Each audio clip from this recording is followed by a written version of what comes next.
everyone, and welcome back to Amplify Agile, where we talk about all things Agile. I'm your host, Tracy, and in today's episode, we're going to dive into how Agile can help your organization streamline time tracking processes by ditching timesheets. Joining me today is John Tanner, CEO and Chief Strategist at C4G Enterprises, who will shed light on the transition to value and outcome-focused tracking methods beyond the confines timesheets have. John will also share essential tips and best practices for effectively integrating agile time tracking into your organization, aiming to ultimately enhance operational efficiency and team productivity.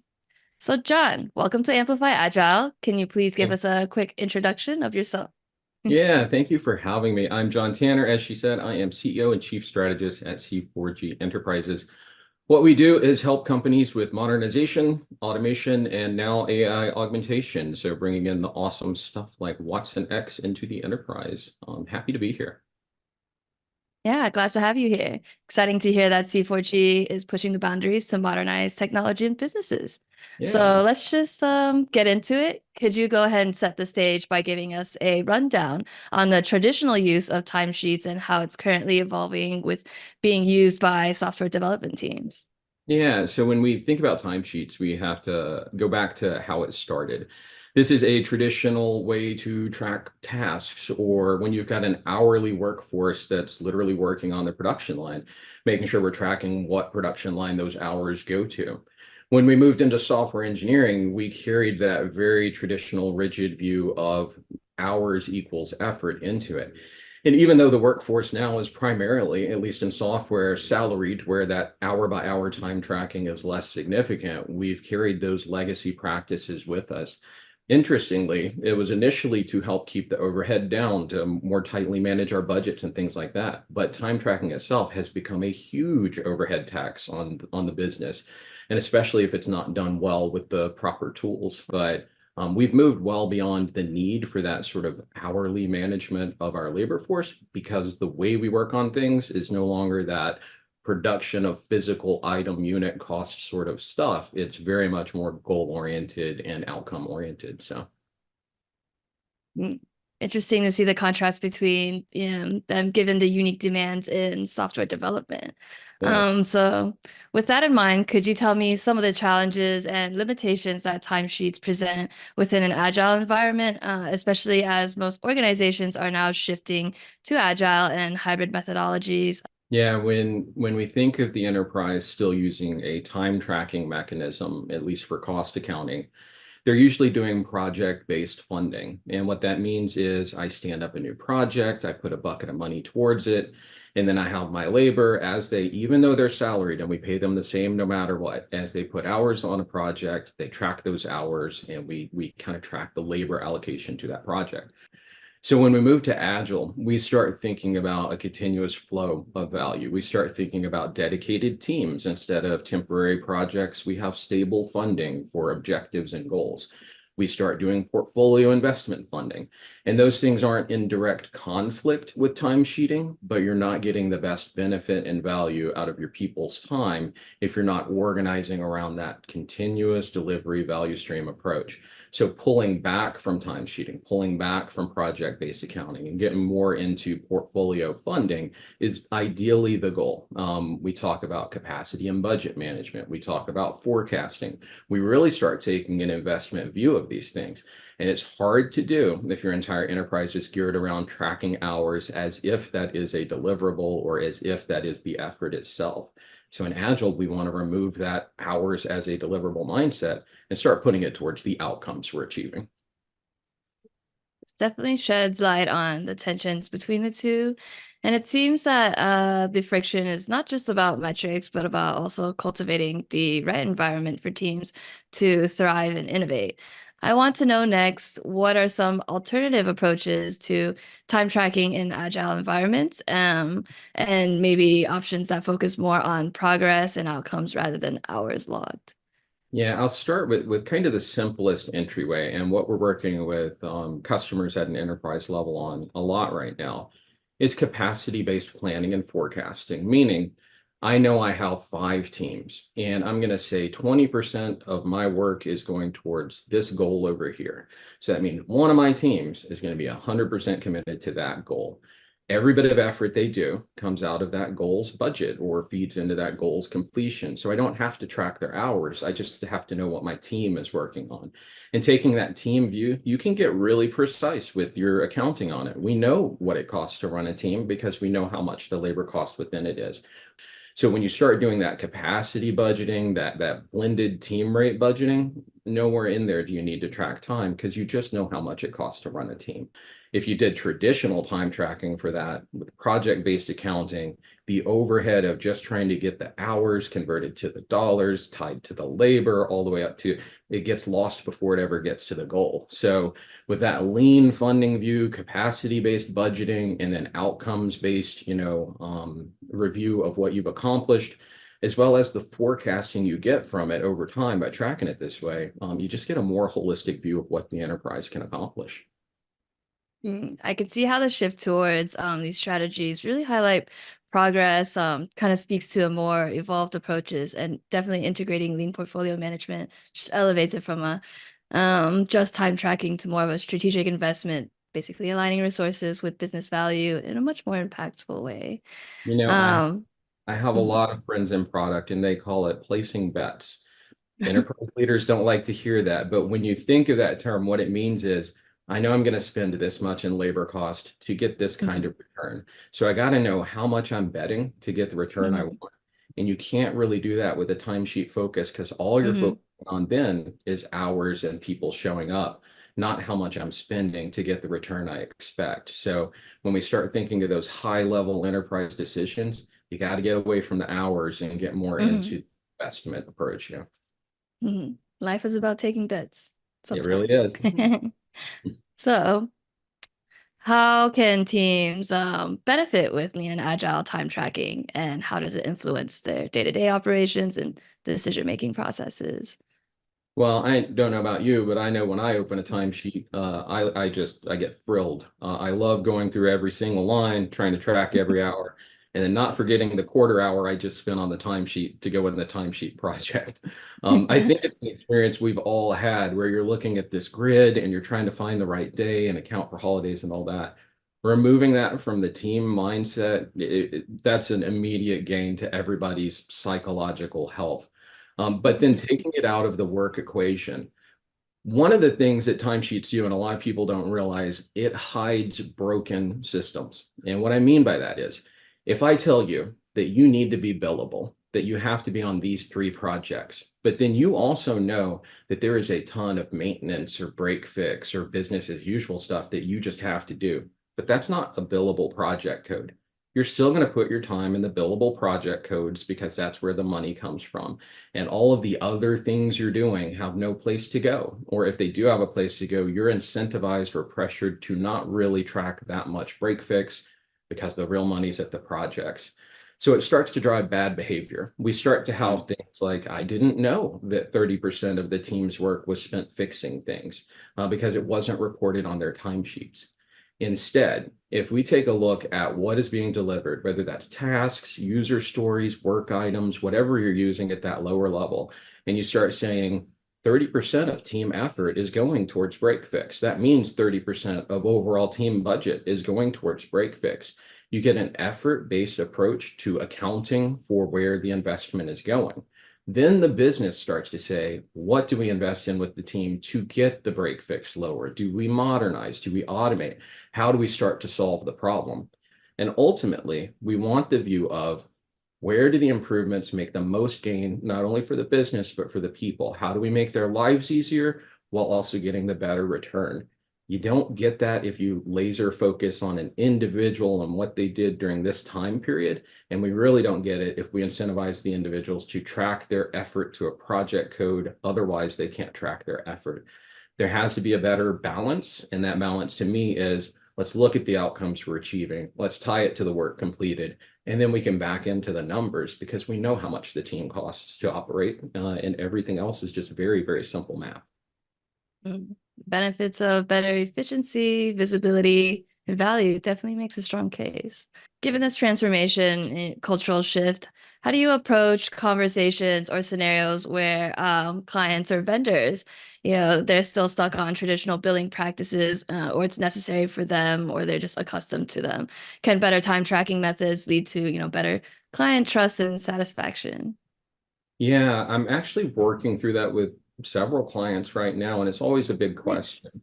Um, it's kind of one of those situations where, with one of our customers, they have vendors that do hourly, so time and materials. Now, granted, most of industry is moving away from time and materials to be deliverable-based, outcome-based contracting. Topic for a different day.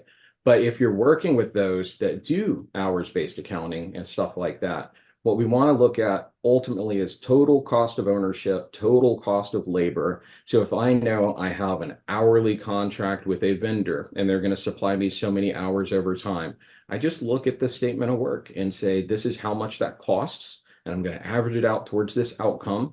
And that's the labor cost of the vendor on this outcome. If that vendor needs to do hourly for their own accounting system, they can do that. All we care is the overall cost of the spend of the statement of work. On the other end, I personally still have to fill out timesheets for some clients. If I Oh come no. and I'm supporting them and it's on a specific program, they do timesheet based accounting. I work with them on that, but I also always deliver. Here was the goal, here was the total Mm, cost, and then here's the hours breakdown for your project accounting system. For me internally, I use Target Process, their timesheet tracking like C4G. We work within that because it allows us to do timesheets, which is not our preference, but some clients absolutely need it, alongside our project capacity planning and stuff like that. We're both running conferences and meeting with clients and standing up booths and doing random marketing things, right? mm, So we have so many different types of work. We do find that ultimately, when it gets down to what's the total cost, what was the goal, we can get that all in one view if we do it right. You just got to know what your partner ecosystem is. So I think it's more about, there is the practice. You need to have the capability if your clients require it. It doesn't have to affect your culture and it doesn't have to change the way you operate. And honestly, you can generally drive the customers to a better way, because I think most of my clients now look at what was the outcome and the dollar, and then they hand off the timesheet part to somebody to enter in a spreadsheet somewhere. all right. So, maintaining adaptability, flexibility, as you mentioned, and transparency is definitely always necessary, and sounds like it's key again. So how can organizations begin to implement agile time tracking methods, especially making sure the transition period goes smoothly? Yeah, so as C4G, the approach we take, we look at where your enterprise is, and we kind of have four phases for it. There's a legacy enterprise that operates in a very traditional way, something you might look at and say, makes sense. They're using like Word docs. They've got a lot of desktop processes versus cloud. They got very traditional stuff, and they're doing time sheeting. Could even be in an Excel spreadsheet, or maybe they've got something like, I don't know, QuickBooks or just basic accounting software to do it. We want to at least get them up to a more contemporary view where they have connected systems and can start connecting their work to the time tracking, the more traditional project way. Once we've got them connected, we start looking at how do we automate it? How do we make it to where the time tracking automatically ties over to our project codes, our effort things, whether that's epics, projects, programs, however you're running it, having that seamless digital connection across it. And from there, it's making it easier on the people to pull that stuff together in their views and their dashboards, whether that's a CFO dashboard, a CIO dashboard, or your labor project management people having that dashboard. But knowing this is what we're working on, this is the hours, this is the labor cost, this is the total cost of ownership, this is the investment. We guide the enterprise to first get a very clear understanding of what you're doing in a digital way right now, and then we can start to improve.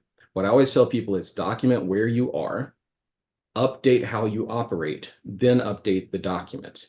Don't start by documenting where you want to be and expect everyone to start operating that way. Take the logical steps to modernize your business, then automate your business, and then in the future, augment your business as we get more technologies out there. That's a solid foundation for change. So with the groundwork laid out, what tools can help with implementing or applying agile time tracking, and how do they differ from traditional time tracking systems? So there have been a lot of attempts at this over the years, and people are probably very familiar with the legacy applications. Well, small business probably uses QuickBooks. Some people out there use Salesforce. I know there have been attempts in various portfolio project management tools to do it. I mentioned earlier, C4G, we use Target Process. It's one of the reasons we're here because it allows us to tie that timesheet, time tracking stuff alongside the project-based accounting our clients need and see it in that single pane of glass. We get the dashboards that allow us to track client deliverables alongside the internal spend. I'm currently working on conference booths, but I'm also working for a client, and some of those are money coming in and some's money going out. I need to know as an owner of a company how all that equates and how it hits the bottom line. So by using a suite like Target Process, I can connect the user stories of creating collateral all the way up to the strategic initiative with the ultimate goal of I want to talk to more people and have productive conversations. If I get my leads that are much higher, that pool of people to talk to, that's a good spend. You connect that down to the flyer you created that had a really good message on it and be able to drive the value and show at the end of the year, I spent this much and I had this many conversations. It's invaluable to a business leader. And it doesn't matter the size of the enterprise. You set those goals, you put a system in place to track it all the way down, and you always tie your spend to the outcomes. And the visibility increases your agility and ability to operate. I could not do that without a one-for-all system that allows the traditional alongside the agile and lean agile sort of portfolio funding, which is why I leaned into Target Process. Apptio One sits right on top. That is the immediate CFO dream because it gives such a great financial view of total cost of ownership. When we think about application, labor spend is definitely a part of it and usually a large part, but then there's your licensing, there's your cloud spend, there's the variable cloud spend if you're multi-cloud. Bringing all that stuff together in the real single pane of glass total cost of ownership view, that then allows you to make those strategic investments, and they feel a lot less like bets, and they feel like guaranteed return outcomes because you know how your business operates. So you've got to have the technology in place. There is enablement to get there. You can't start at the end, but it's where almost every enterprise is going anyway. They understand the need, and the technology is finally there to allow it to happen. Yeah, incorporating tools such as Target Process and Apptio and definitely showcases a great approach to understanding your labor investments much better.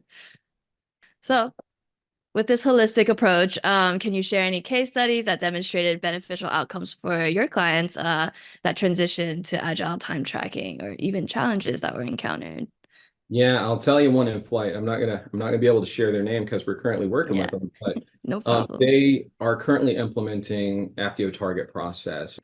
They have moved partially to a lean portfolio management system, and I mean partially. They're doing it by stages. So they've got their cost accounting and portfolio initiative, and they're moving to the point that it's time to take teams out of timesheet tracking and put them into that effort, capacity, budget-based tracking.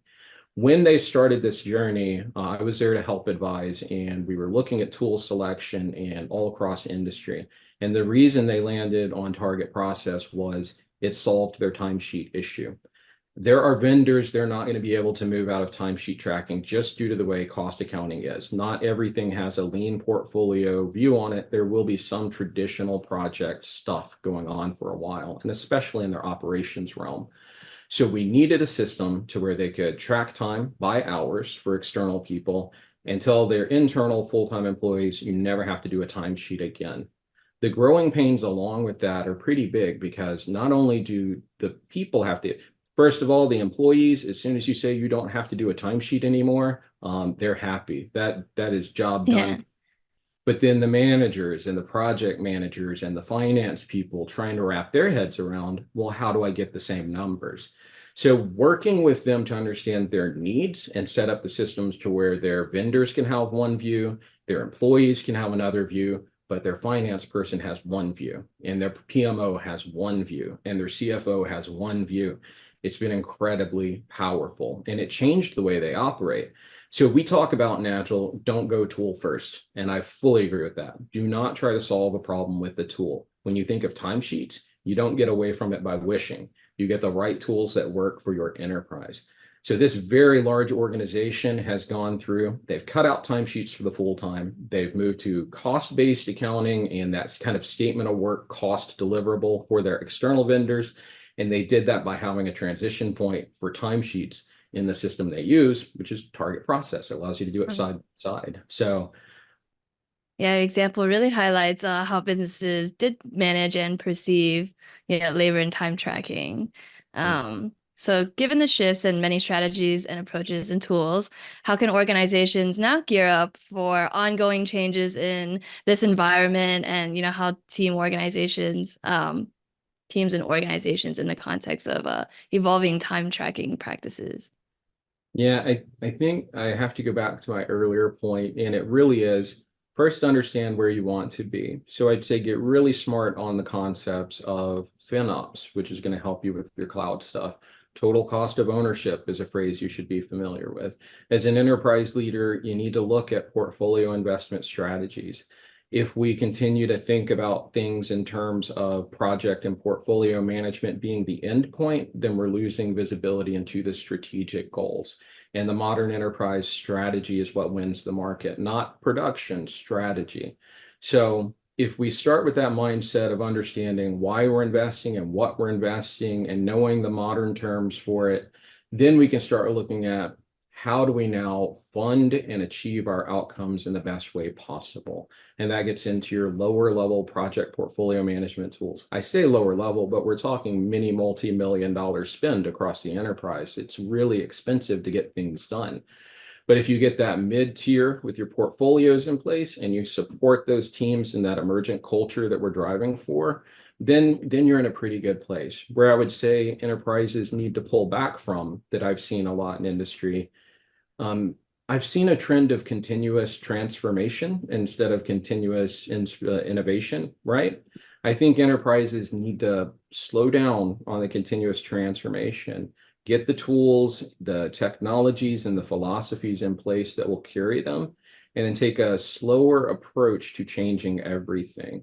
We've had a decade of tremendous upheaval, tremendous transformation, and much of that has been very positive. But especially with AI disruptions on the horizon, it's time to get the tools in place to have the best automated systems, the best processes, practices, and culture you can, and move out of continuous transformation. Continue the innovation through having those systems and iterating on what you do well instead of continuing to rip it all out and try again. It's one of the reasons I do like the technology stack and where it is, and where I think IBM and Apptio have done a very good job creating stability in the enterprise when we have new generations of AI and technology every 6 months. That stability, that core of tools that grow with it, I think is critical right now. Yeah, so it sounds to me like staying curious, welcoming new tech and these, AI, and always kind of taking stock of how we track progress are key to getting beyond the old timesheet mindset. It is. Right. And Great point. And that's all for today's episode of Amplify Agile. Thank you, John, for sharing your thoughts and stories with us. It was great having you on the show, and we hope you join us soon for another episode. And thanks everyone for tuning in as well. If you'd like to hear about a topic or have any other questions at all, feel free to drop them in the comment section and subscribe to stay agile. See you on the next episode.